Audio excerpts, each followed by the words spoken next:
La Primera Guerra Mundial siempre se ha visto como una guerra en blanco y negro. Era la única manera que tenían de filmar las imágenes del frente y las escenas recreadas para la cámara. Pero la realidad no era así. La realidad ocurrió en color. La masacre, las novedades, el choque, los levantamientos políticos, la victoria, la derrota. Los campos eran verdes, el fango pardo y las luces brillantes. Ahora, con la ayuda de la nueva tecnología por ordenador, se ha devuelto el color fielmente y con gran detalle al blanco y negro de la Primera Guerra Mundial. Por primera vez, esta serie contará la historia de la Primera Guerra Mundial tal como la vieron los que lucharon en ella.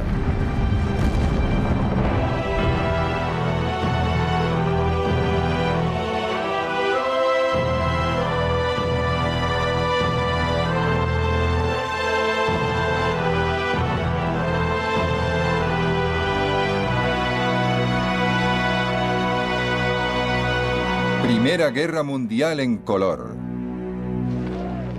Catástrofe.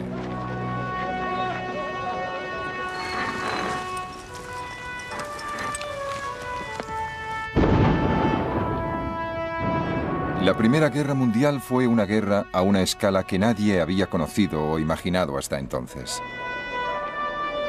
Entre 1914 y 1918, unos 65 millones de hombres tomaron las armas.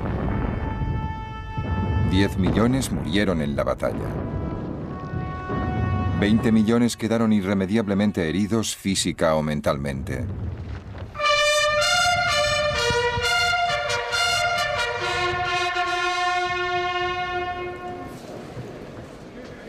«90 años después, los pocos que sobreviven y lo recuerdan, los que tomaron parte se reunieron en la puerta de Menin, parte de los viejos muros de Ypres, en Bélgica. Ellos salieron con vida, pero nunca han olvidado a los que no lo lograron». Muchos de los hombres que soportaron los peores peligros y miserias y experiencias terribles nunca volvieron a sus casas. En muchos casos, sus huesos aún están en el campo de batalla.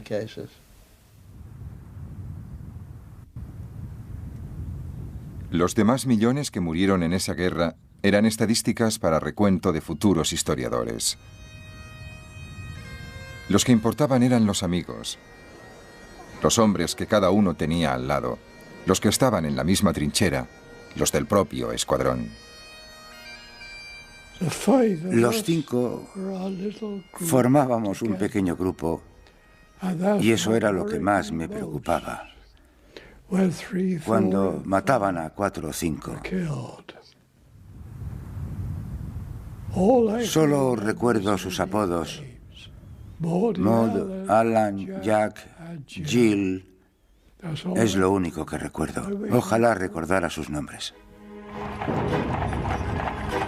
La Primera Guerra Mundial fue realmente una guerra mundial. Se luchó desde las costas de América a las costas de Asia. Fue un choque de grandes imperios que destruyó a los antiguos y dio paso a los nuevos. Las dinastías se resquebrajaron. Una familia real fue asesinada y sustituida por el terror revolucionario. Fue una guerra que cambió el sentido mismo de la guerra. Apareció una nueva expresión muy temida: saltar la trinchera. Yo siempre rezaba. Algunos chicos se burlaban de mí, pero yo siempre le pedía a Dios que me ayudara a luchar como un hombre y a volver a casa sano y salvo. Si alguna vez te dice alguien que saltó la trinchera para atacar y no tenía miedo, es un gran mentiroso. Esa guerra brutal destruyó hasta la propia tierra. No queda ni un árbol. Ni un metro cuadrado de terreno que haya escapado a la mutilación. No hay más que barro y agujeros de bombas. Y en el fondo de muchos agujeros, los cadáveres.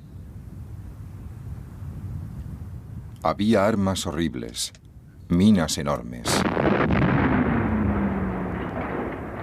frentes de artillería como no se habían visto jamás. A veces me maravillo de cómo podemos soportar la tensión de esta vida. Día tras día, noche tras noche, hora tras hora, bombas pesadas cayendo a cada minuto a pocos metros de ti, casi atontándote con el ruido de la explosión.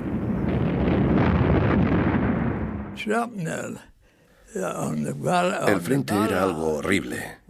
Horrible. No entiendo cómo pudo sobrevivir alguien. No era solo el frente occidental. Los soldados del este de Rusia, que murieron a millones, eran los primeros que se preguntaban si todo aquello tenía sentido. ¿Qué estamos haciendo en esta guerra?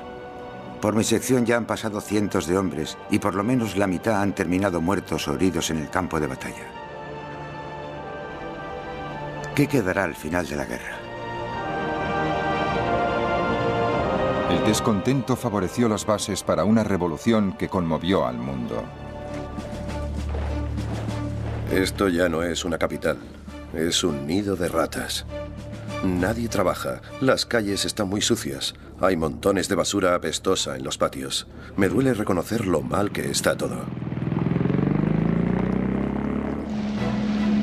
Había un nuevo escenario para la guerra, el aire. Era tan criminal como las trincheras de abajo. Están matando a gente cada día.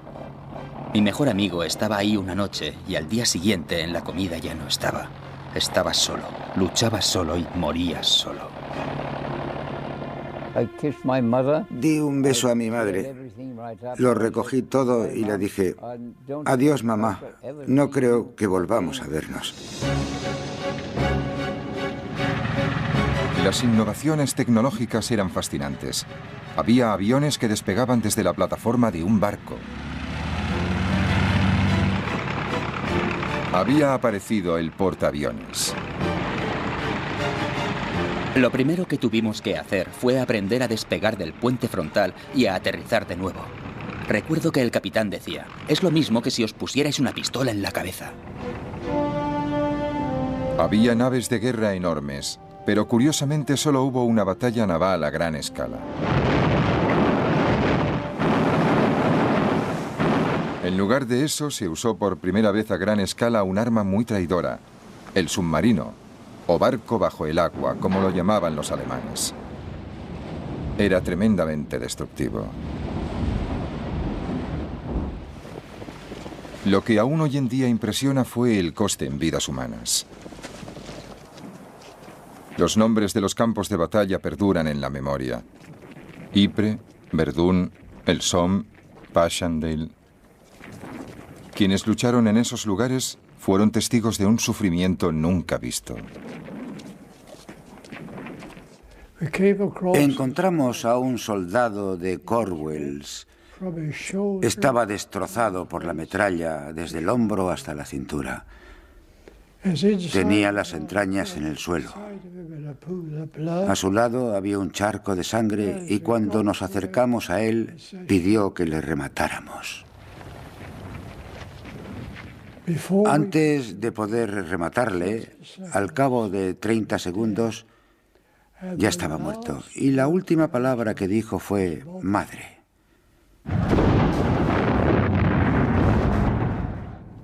Y esa palabra me ha obsesionado toda la vida, madre.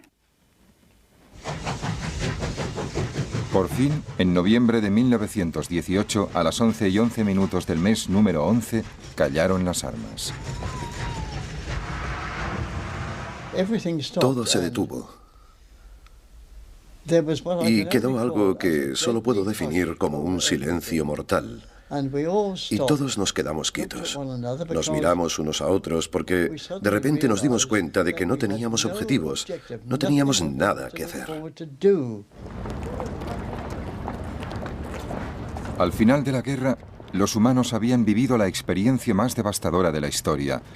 Y dentro de esa experiencia, una pequeña decisión humana pudo cambiar una vida. Vi que el alemán venía hacia mí y pensé, no puedo matarlo, no quiero matarlo. Recuerdo que cuando me alisté en el ejército juré servir al rey y a mi país. Y no sé por qué, pero me vino a la cabeza lo que hizo Moisés al bajar de... Bajó el quinto mandamiento. No matarás. Y no pude matarlo. Tenía unos 5 segundos para decidirme.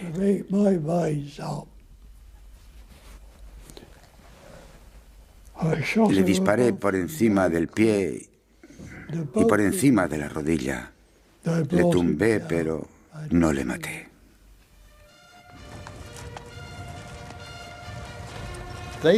No envejecerán como hemos envejecido nosotros. La edad no les agotará, ni los años les condenarán. Cuando se ponga el sol y cuando salga, lo recordaremos. Muchas veces me pregunto si los sacrificios que hicimos valieron la pena. ¿Nos han condenado los años?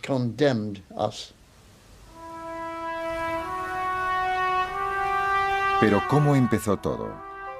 Se convirtió en una guerra de millones de personas, y en cambio el principio fue como el pinchazo de una aguja, la bala de un asesino en un país lejano que cambiaría el mundo.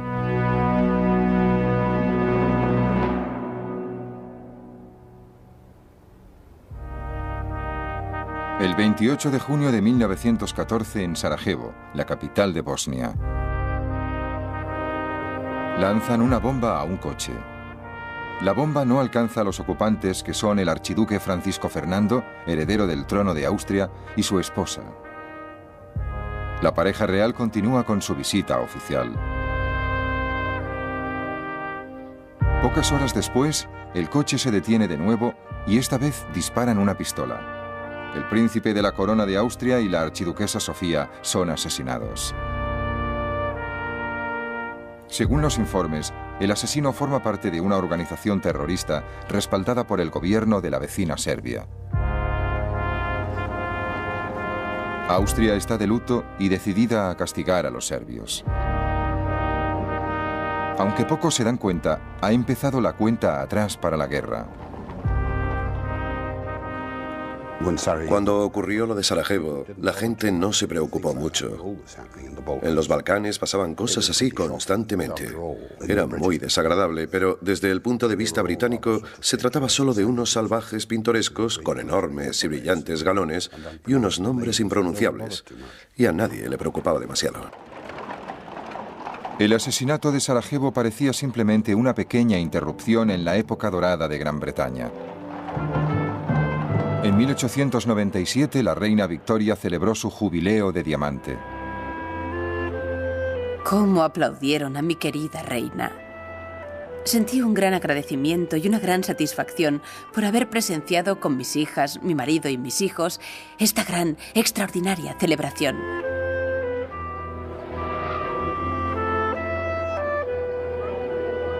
El imperio de la reina Victoria abarcaba una sexta parte del mundo.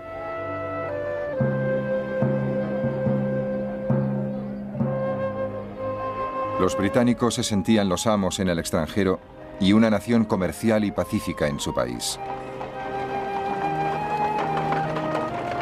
En 1901 murió la reina Victoria.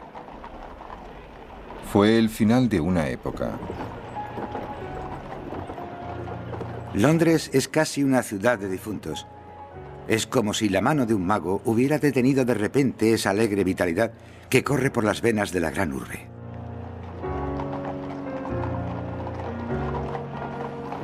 El ritmo del paso de los soldados, la música de la marcha funeral de Chopin y el redoble de los tambores. Era como si todo el mundo en Inglaterra hubiera perdido a su padre y a su madre. Pero la supremacía británica parecía asegurada. Solo una amenaza aparentemente pequeña se cernía sobre la Pax Británica: Alemania. Era un país unificado solamente desde 1871 y una potencia pujante en Europa, dirigida por el ambicioso Kaiser Guillermo II. Desde que se convirtió en emperador en 1888, el Kaiser estaba decidido a usar la nueva potencia industrial alemana para crear un imperio de ultramar. Para ganar ese imperio primero y conservarlo después, necesitaba una armada. Las ambiciones del Kaiser preocupaban a los británicos y las dos naciones empezaron a competir en una carrera de armamento naval. En 1908, en una entrevista para el Daily Telegraph, el Kaiser decía que solo estaba imitando a las demás potencias imperiales. Alemania es un imperio joven y pujante. Tiene un comercio internacional que se expande rápidamente y al que las legítimas ambiciones de los patriotas alemanes se niegan a poner límites. Alemania debe tener una flota poderosa para proteger ese comercio.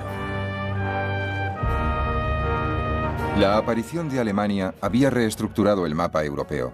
Alemania formaba una alianza con un imperio mucho más antiguo, el austrohúngaro. Juntos, esos poderes centrales dominaban el corazón de Europa.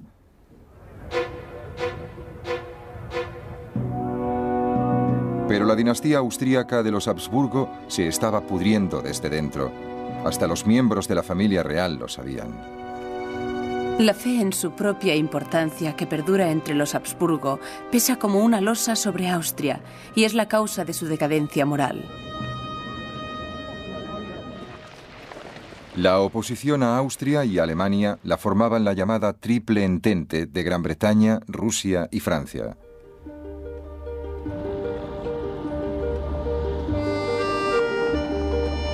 Francia había quedado destrozada por las revoluciones y fue derrotada por los prusianos en la guerra de 1870. Pero París seguía siendo la ciudad con más encanto del mundo. Siempre la recordaré como una ciudad maravillosa, donde vale la pena vivir durante 4 o 5 meses al año, aunque solo sea para mejorar la mente en una atmósfera intelectual y artística sin parangón. Rusia estaba gobernada por su autocrático emperador, el zar Nicolás II.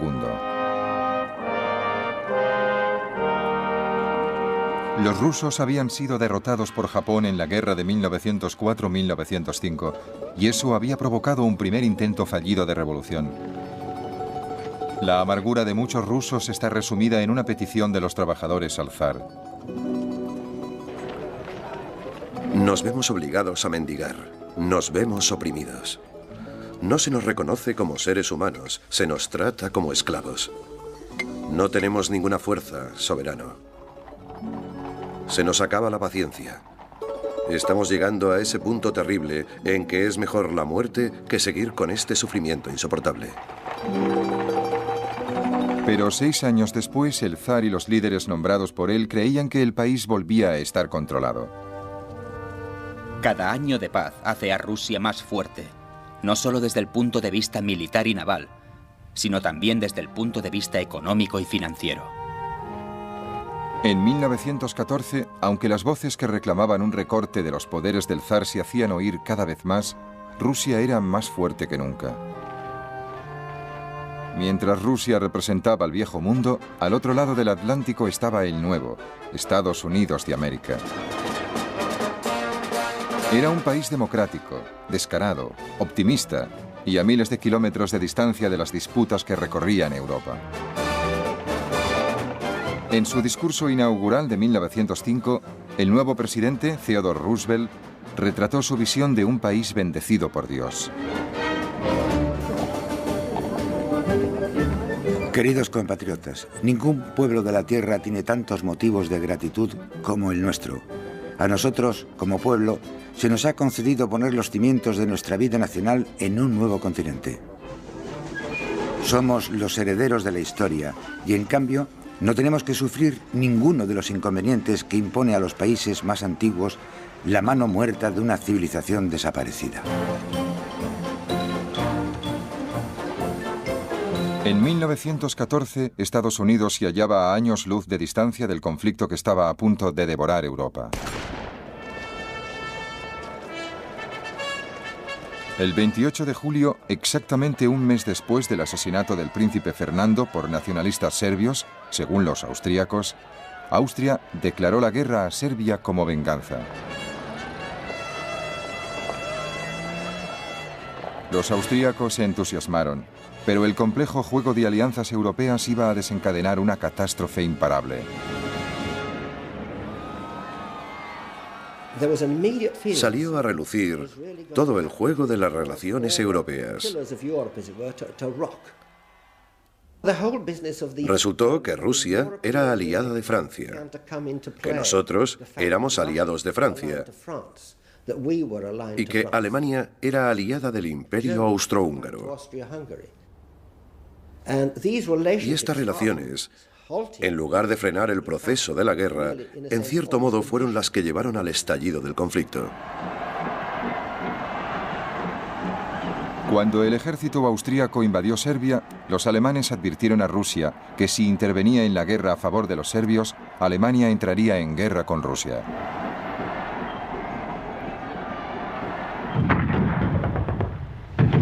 El 30 de julio, los cañones austríacos empezaron a bombardear la capital serbia, Belgrado. Los serbios se volvieron a Rusia pidiendo ayuda. Los rusos eran protectores de los serbios y de todos los pueblos eslavos de los Balcanes, y no podían quedarse al margen si Austria amenazaba a Serbia. Y así, Rusia se vio arrastrada a una crisis internacional. Igual que los austríacos, los soldados rusos estaban impacientes por luchar.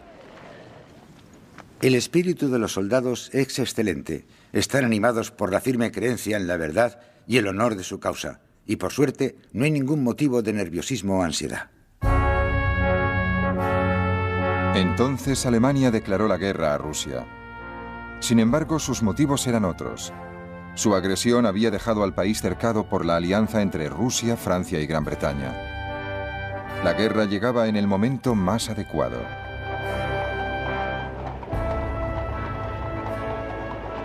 El pueblo empezó a pensar en lo que le esperaba. En las calles se veían reservistas por todas partes.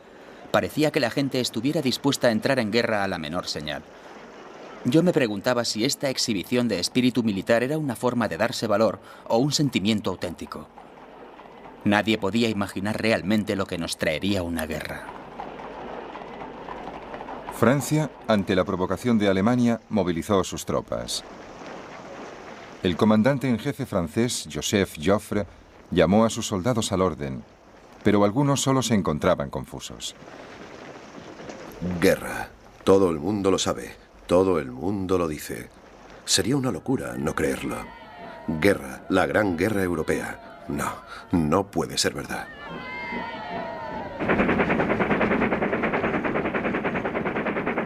Las tropas alemanas se dirigieron a la frontera con Bélgica.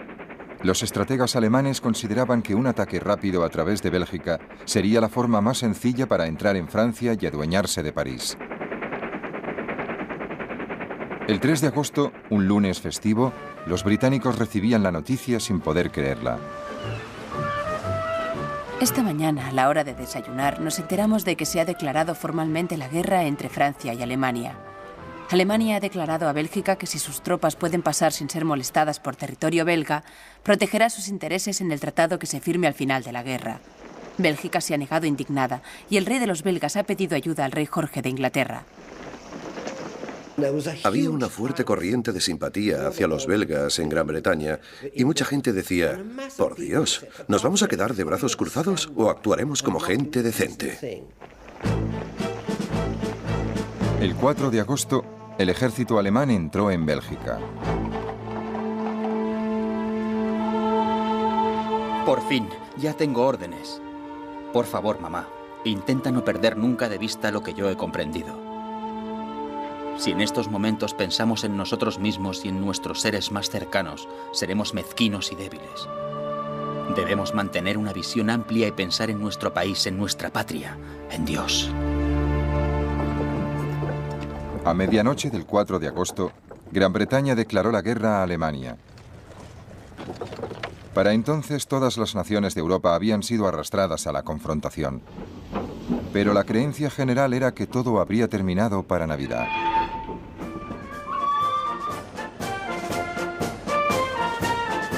Es una situación sin precedente alguno en la historia mundial.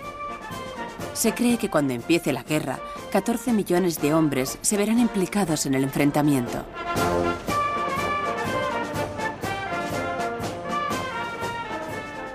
Creo sinceramente que Gran Bretaña no tenía otra opción. Era una superpotencia, la mayor superpotencia de Europa. Si había que hacer una gran demostración de fuerza en Europa, Gran Bretaña debía participar. No podían quedarse mirando y dejar que Europa se derrumbara. Había un ambiente casi de alegría. Como diciendo, ahora vamos a luchar y a hacer algo útil. No nos dábamos cuenta de lo que significaba la guerra. Eran enemigos de Inglaterra y lo único que le interesaba a un chico de esa edad era que iba a luchar por Inglaterra. El ejército alemán arrasó Bélgica sin dificultades. El 14 de agosto entraron en la capital, Bruselas. Los civiles trataron de resistir y Alemania tomó venganza, ejecutando de una sola vez a 600 belgas inocentes. Algunos soldados alemanes empezaron a asustarse de lo que habían desatado. Ver a esa gente asustada, hombres, mujeres y niños, era algo horrible. Hasta los soldados alemanes tenían miedo, esperando los tiros que les llegaban desde todas partes. Los civiles belgas tuvieron que huir. Hay familias con 7 u 8 niños siguiendo la vía. El ferrocarril es su única esperanza. Los jóvenes no entienden nada. Los demás preguntan dónde les llevarán. Es un desastre que no se puede contar. Los alemanes avanzaban y Gran Bretaña se preparaba para librar su primera guerra importante del último siglo.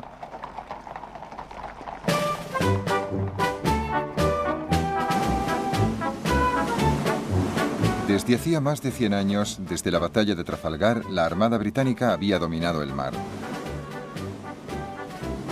En julio de 1914, la Armada formó en Spithead, frente a la isla de Wight, para que el rey Jorge V pasara revista.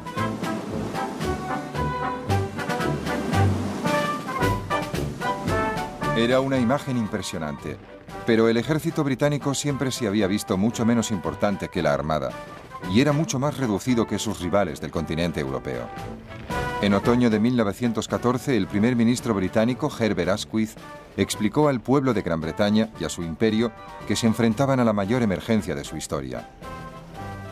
Todos, hombres y mujeres, debían cumplir con su deber. Recuerdo concretamente un regimiento escocés, con su traje típico. Y era muy emocionante ver cómo desfilaba ese regimiento al son de las gaitas. Esas faldas escocesas moviéndose al unísono tenían algo que me emocionó. Nos emocionaron a todos. Lord Kitchener de Khartoum fue encargado de reclutar un ejército de voluntarios, inicialmente de 100.000 hombres. A finales de 1914 ya se habían alistado 1 millón. Me alisté como voluntario el 2 de septiembre de 1914.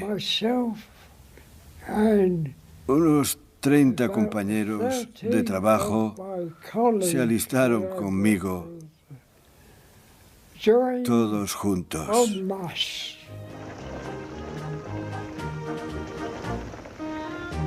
Los jóvenes soldados salían para el frente desde todos los puntos del imperio. Sus familias quedaban atrás y solo podían esperar y rezar. Mi querida madre, no te desanimes y confía en la providencia. Estoy seguro de que volveré sano y salvo de esta. Voy a luchar por Inglaterra. Es algo grande y glorioso. Lo mejor que puedes hacer por mí es estar alegre y, sobre todo, escribirme a menudo. Y cuéntame todas las novedades. Los maridos y las esposas temían el momento de la separación. Me siento y me quedo mirando como una idiota su maleta junto a la pared. Luego él saca un libro del bolsillo. ¿Ves? Tu libro de sonetos de Shakespeare. Ya están donde estarán siempre. ¿Quieres que te lea alguno? Está pálido y le tiemblan los labios, pero tiene la voz firme y serena. Y pronto me dejo caer al suelo y me siento entre sus rodillas. Y mientras lee, deja caer una mano sobre mi hombro. Así, hablando, llorando y amándonos abrazados, nos quedamos dormidos.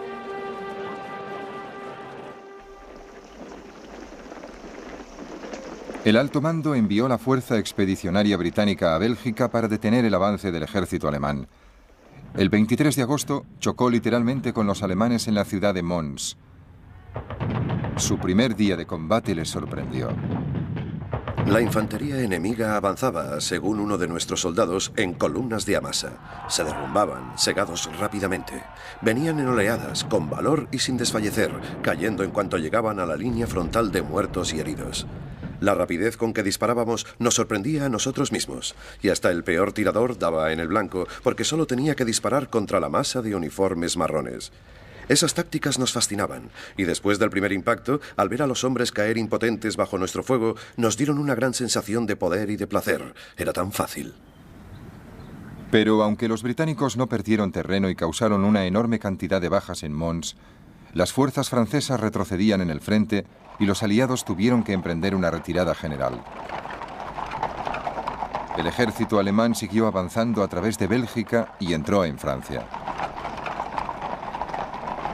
Al mismo tiempo, al sudeste de la frontera franco-alemana, el ejército francés había empezado a atacar intentando penetrar en territorio alemán. Ese combate fue conocido como Batalla de las Fronteras. Debré y yo fijamos la vista en la sierra que se recortaba al este, la que se interponía entre nosotros y el destino. Más allá había otros soldados como nosotros, hombres que nos matarían si no les matábamos a ellos. Los soldados franceses se lanzaron de cabeza contra la artillería alemana. A nuestro alrededor, los explosivos y la metralla de todos los calibres explotaba y salpicaba nuestras posiciones con balas y esquirlas. La muerte parecía inevitable.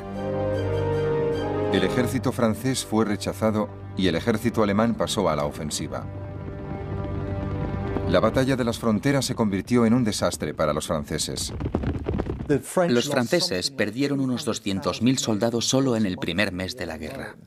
Y esta es una de las grandes imágenes del viejo ejército francés atacando con sus coloridos uniformes y los oficiales con sus guantes blancos, sufriendo una masacre al enfrentarse con los rifles y ametralladoras de los defensores alemanes.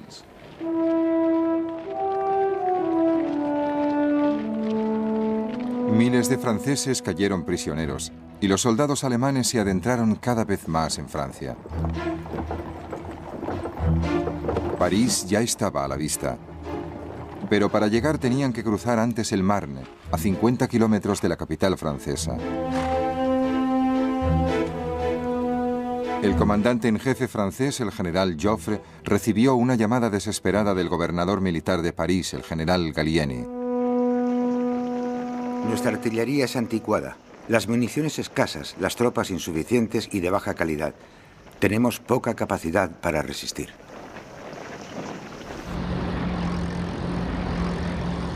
Entonces Gallieni hizo algo extraordinario. A falta de medios de transporte militares, organizó todos los taxis de París para que llevaran a sus soldados al frente a unirse con el ejército de Joffre. Joffre desató un contraataque franco-británico que desconcertó al ejército alemán. Hicimos huir a los alemanes. Estábamos furiosos y además éramos otros, en cierto modo unos veteranos. Muchos de nosotros a los 20 años ya habíamos luchado en 3 batallas. La batalla del Marne fue el punto de inflexión del primer año de guerra. El avance alemán fue detenido en seco y sus comandantes se dieron cuenta de que habían sufrido un tremendo revés. La ofensiva alemana en el frente occidental ha sido aplastada. El milagro del Marne ha salvado a Francia. Lo llamaron milagro, porque fue un ataque tan bien disfrazado, tan bien lanzado, que cogió a los alemanes totalmente por sorpresa. De repente, todos sus planes, sus ambiciones se hicieron pedazos. Y fue entonces cuando la guerra se convirtió en un conflicto que iba a durar muchísimo tiempo.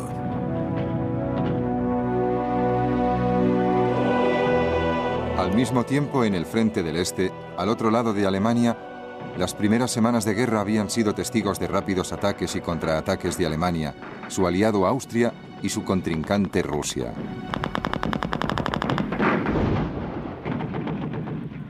Todo empezó con la invasión austríaca de Serbia, que fue precisamente el detonante de la guerra.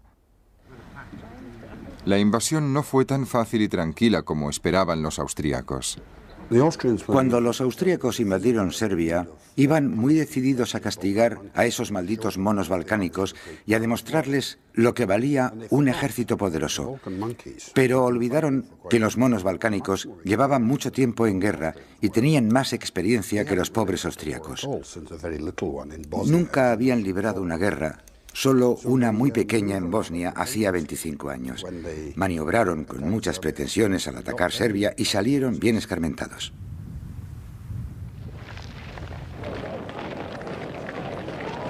En menos de 6 semanas, los serbios echaron a los austríacos de Serbia. Al mismo tiempo, la otra mitad del ejército austríaco también combatía en una lucha feroz contra un enemigo mucho más importante de Austria y de Alemania: Rusia. Cuando estalló la guerra, el ejército regular ruso era el más numeroso de Europa, con casi 1,5 millones de soldados. Pero a pesar de lo modernos que se veían los vehículos blindados con los que desfilaban orgullosos los comandantes del zar, el ejército ruso era poco flexible. Un observador británico escribió la siguiente comparación. Era como un musculoso campeón de los pesos pesados, al que por culpa de su volumen le faltaran agilidad y rapidez, quedando así a merced de un oponente de menos peso, pero más fibroso e inteligente. Pero el ejército ruso sorprendió a todos penetrando rápidamente en Austria, ante el horror de los soldados austríacos.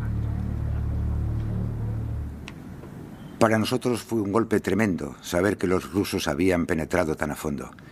Pero al desánimo que siguió a esta sorprendente revelación le sustituyó la emoción de enfrentarnos tan pronto al enemigo.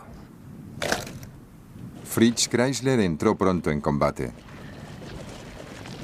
A unos 20 metros a la derecha de mi compañía, un hombre saltó por los aires con un grito de agonía y cayó desplomado, herido de muerte. Entonces sentí una corriente fría en mi mejilla. Un gran fragmento de metralla pasó silbando por el aire y se hundió en la tierra, furiosamente, salpicándolo todo de arena. Nos quedamos en el suelo jadeando y agotados, con el corazón a punto de reventar del esfuerzo. Frente al ataque ruso, los austríacos perdieron 350.000 hombres entre muertos, heridos y prisioneros. Al mismo tiempo, más hacia el norte, los rusos invadían el este de Alemania. Los comandantes alemanes, los generales Hindenburg y Ludendorff, reunieron sus fuerzas para resistir el avance ruso. El 26 de agosto, el ejército ruso y el ejército alemán se enfrentaron en la que se conocería como Batalla de Tannenberg. Un testigo inglés describió la magnitud sin precedentes de este combate. El frente de esta tremenda batalla era muy extenso, y los rusos presumían de tener 3 millones de soldados. Se recurrió al cuerpo a cuerpo más a menudo y a mayor escala que en todas las batallas anteriores, incluso en campo abierto. Tannenberg fue una victoria famosa para Alemania. Sus comandantes lo celebraban. Se ha librado una de las batallas más brillantes en la historia del mundo. La batalla ha sido una victoria gloriosa para todos los soldados y oficiales y para todo el país. Alemania y el Imperio Austrohúngaro lo celebran. El mundo guarda silencio. Casi 100.000 soldados rusos cayeron prisioneros. Otros 50.000 cayeron muertos o heridos. Al cabo de pocas semanas, Alemania había rechazado la invasión rusa y estaba decidida a intentar otra vez abrirse paso por el oeste.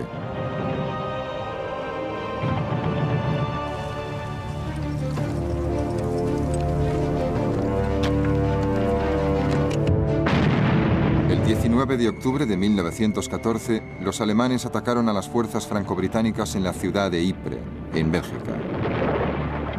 La primera batalla de Ypres, en muchos sentidos, fue un momento decisivo para el conflicto en el frente occidental de 1914. Fue el último espasmo de la guerra móvil, la última oportunidad auténtica que tuvieron los alemanes de abrirse paso. Una gran masa humana nos atacaba, corriendo con todas sus fuerzas, justo enfrente de nosotros, a menos de 50 metros. Se veía una gran masa de alemanes que temblaba. Nunca he disparado tanto en tan poco tiempo. La primera batalla de Ypres, que duró 3 semanas, fue una masacre de una magnitud desconocida y horrible. En nuestro frente hemos perdido miles de soldados, muertos, heridos o capturados. ¿Y qué hemos obtenido a cambio? ¿Una trinchera? ¡Qué desperdicio de vidas humanas! No solo eso, vidas jóvenes. Ypres definió lo que sería la guerra en el frente occidental durante 3 años y medio. Un equilibrio de fuerzas apuntalado en las trincheras y dominado por la muerte y las penurias. En esos momentos no había ningún sistema de drenaje en las trincheras. Por eso casi siempre ibas metido en el agua y en el fango hasta las rodillas. Con tanta lluvia y al anochecer, las trincheras empiezan a presentar un triste aspecto. Veo correr a los ratones por el camino mientras hago la ronda y alguna rata salta sobre un saco de arena en lo alto de un parapeto. El trabajo vuelve a empezar cuando amanece. Hay más centinelas, un destacamento sale por agua, otro trabaja para mejorar el parapeto y las alambradas y así todo. Algunos soldados, al despertar, se han encontrado una rata metida bajo la manta a su lado. Las hay a millones. Algunas son enormes, casi tan grandes como gatos. Tenías que aprovechar para dormir cuando podías. De puro agotamiento, y al despertar te encontrabas las ratas hambrientas corriéndote por encima y mordisqueándote el equipo. Los malditos piojos solo se están quietos cuando estás medio congelado. En cuanto entras en calor, empiezan a picarte como locos. Te picaba todo. Los malditos bichos te chupaban la sangre y te volvías la chaqueta al revés para sacártelos de encima. Al día siguiente volvías a estar lleno de piojos, porque los huevos que ponían se abrían por la noche. Volvías a estar lleno de piojos. No valía la pena perder el tiempo. Aquí se ven las cosas de una forma muy distinta. Todo parece tan inútil. Un día tras otro en las trincheras, tan expuestos. Pero en realidad pasa muy poca cosa. Claro que hay bombardeos de vez en cuando y es maravilloso lo que pueden soportar los soldados. Los oficiales duermen muy poco.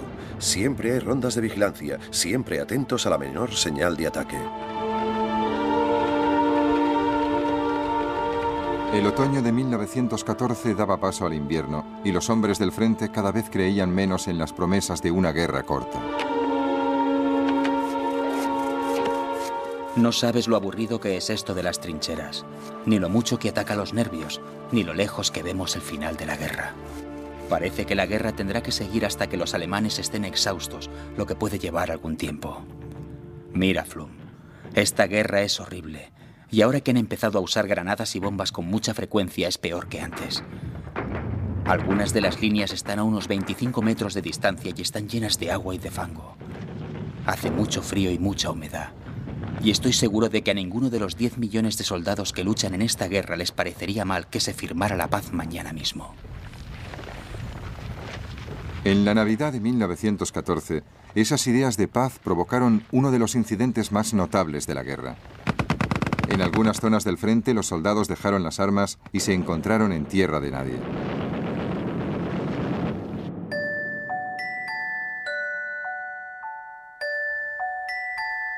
Y a la luz de los focos estábamos todos, ingleses y alemanes, charlando y fumando juntos a medio camino entre los dos frentes. Un grito de alegría brotó de amigos y enemigos. El grupo estaba demasiado lejos para oír lo que decían, pero al fin oímos un alegre «Buenas noches, feliz Navidad y próspero año nuevo a todos».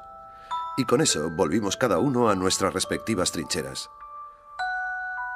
Después nos pasamos toda la noche cantando con el enemigo, una canción tras otra.